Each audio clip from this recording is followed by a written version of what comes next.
Bonjour ou bonsoir, selon l'heure à laquelle vous nous regardez.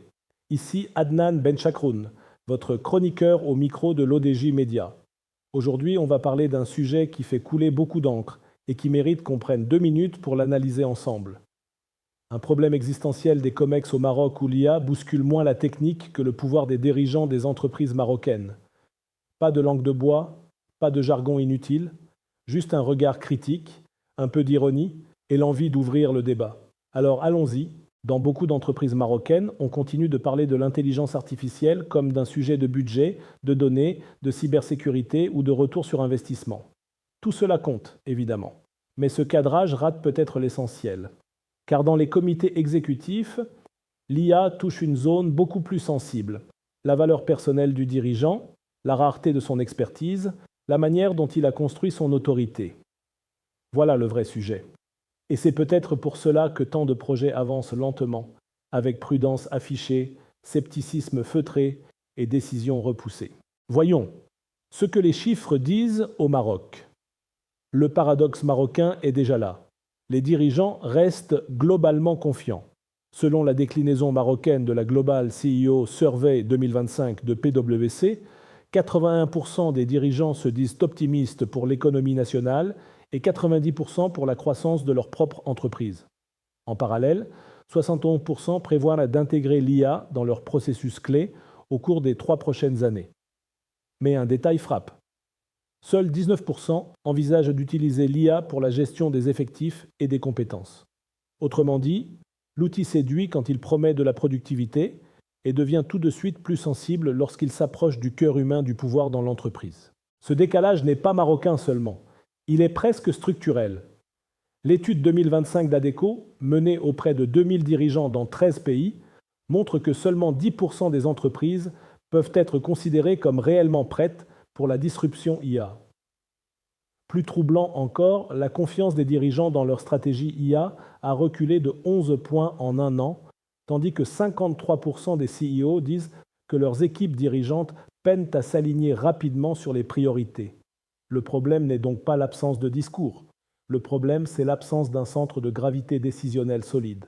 Une autre étude, publiée début 2026 par Catalyst et Coqual à partir de 2891 répondants en France, en Allemagne et au Royaume-Uni, va dans le même sens. 63% des dirigeants ne seraient pas préparés à conduire efficacement une organisation dans un environnement saturé d'IA. À l'inverse, seuls 37% relèvent du profil de convergent leader, c'est-à-dire de dirigeants capables d'articuler maîtrise de l'IA, intégrité managériale et leadership humain. Ce chiffre mérite qu'on s'y arrête. Un tiers seulement. Cela veut dire que, dans la plupart des entreprises, la technologie avance plus vite que le cadre symbolique censé leur donner. Au Maroc, cette tension peut être encore plus délicate à gérer. Non pas parce que les dirigeants seraient en retard par nature, cliché paresseux, mais parce que beaucoup d'organisations restent structurées autour de la verticalité, du poids du titre, de l'ancienneté, de la maîtrise d'un domaine rare. Dans un tel univers, l'IA n'arrive pas seulement comme un logiciel, elle arrive comme une force qui redistribue la valeur visible dans la salle. C'est là que le sujet devient presque intime. Un directeur financier, un DRH, un directeur commercial, un patron de BU ne tirent pas seulement leur légitimité de leur fiche de poste. Ils la tirent d'un capital plus discret, des années d'apprentissage, une capacité à lire plus vite qu'un autre un dossier complexe, à relier des signaux faibles, à produire un avis que peu de gens autour de la table pouvaient formuler. Quand une machine réduit brutalement le temps nécessaire pour produire une synthèse, un benchmark, un plan d'action ou une note de cadrage, ce n'est pas seulement un gain de productivité. C'est une dévaluation symbolique potentielle. La littérature scientifique a commencé à le documenter avec précision.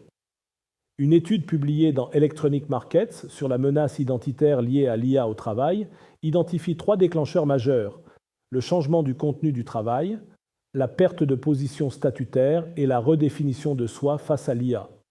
Autrement dit, quand l'outil modifie ce qu'on fait, la place qu'on occupe et l'image qu'on a de soi, il ne provoque pas seulement de la résistance au changement. Il touche à l'identité professionnelle. Une revue publiée en 2024 dans Current Opinion in Psychology ajoute une couche importante. les réponses à l'IA dépendent aussi de la culture. Dans les contextes plus individualistes, l'IA est plus facilement perçue comme une intrusion dans l'autonomie, l'unicité ou la valeur personnelle. Le terrain économique confirme ce malaise, mais sous une forme plus banale. Chez Bpifrance, par exemple, fin 2024, 31% des TPE-PME déclaraient utiliser l'IA générative. Parmi celles qui ne l'utilisaient pas, 70% expliquaient ce retrait par l'absence d'usage identifié. Pris au premier degré, cela ressemble à un problème d'acculturation. Lu autrement, c'est plus dérangeant.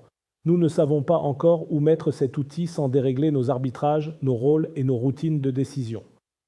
Le cas d'usage manquant masque parfois une question plus rude. Qui décide encore de quoi et sur quelle base? Il faut le dire franchement, certains COMEX se racontent des histoires rassurantes. Ils baptisent prudence, ce qui relève parfois de l'esquive. Ils réclament des business cases infinis pour ne pas toucher à l'équilibre interne. Ils commandent des audits, des benchmarks, des présentations PowerPoint sur la transformation responsable, alors que le vrai sujet n'est pas sur la slide 24.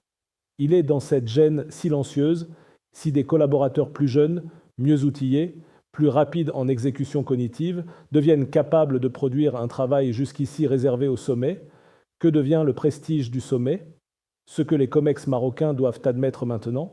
Il serait pourtant trop simple de réduire la résistance des dirigeants à une crispation narcissique. Ce serait commode et faux.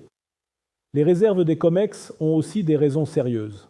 Au Maroc, l'osimètre 2025 de PwC et de l'AOSIM montre que 73% des entreprises placent les risques cyber parmi leurs priorités pour les 12 prochains mois. Dans le même esprit, la CEO Survey relayée au Maroc montre que 58% des dirigeants se considèrent exposés aux risques cyber. Dans ce contexte, demander à un comité exécutif d'ouvrir grand les portes à l'IA, sans parler sécurité, conformité, traçabilité ou réputation, serait irresponsable. Mais beaucoup de dirigeants sentent, sans toujours le formuler proprement, que les modèles de transformation importés tels quels des États-Unis ou d'Europe du Nord collent mal à leurs organisations. Une entreprise marocaine, surtout familiale, patrimoniale ou fortement centralisée, ne réagit pas à l'IA comme une scale-up californienne. Chez nous, la confiance personnelle, l'arbitrage du dirigeant, la notion de responsabilité incarnée pèse plus lourd. C'est une force. Cela peut aussi devenir un frein quand l'outil redistribue brutalement l'accès au savoir. Mais rester dans le déni serait une faute de pilotage. Car plus les COMEX tardent à traiter le sujet, plus l'IA s'installe ailleurs, dans les usages informels, dans les équipes marketing, dans les RH, dans les fonctions support, parfois sans doctrine claire, sans validation, sans garde-fou. Le vrai danger n'est pas seulement de rater une vague technologique, c'est de laisser se former, sous la table, une entreprise à deux vitesses. D'un côté, une base qui expérimente, de l'autre, un sommet qui commente. La sortie par le haut existe, et elle n'est pas d'abord technique. Elle commence quand le dirigeant cesse de se définir seulement comme l'expert rare et accepte de se repositionner en architecte de décision. Son rôle n'est plus d'être celui qui sait tout avant les autres. Son rôle est de poser le cap, d'arbitrer dans l'incertitude, de fixer les règles du jeu, de protéger l'organisation contre les emballements, mais aussi contre sa propre inertie. Dit autrement, l'IA affaiblit peut-être le monopole du savoir, pas la responsabilité du jugement. Ce déplacement est cohérent avec ce que montrent déjà certaines recherches marocaines.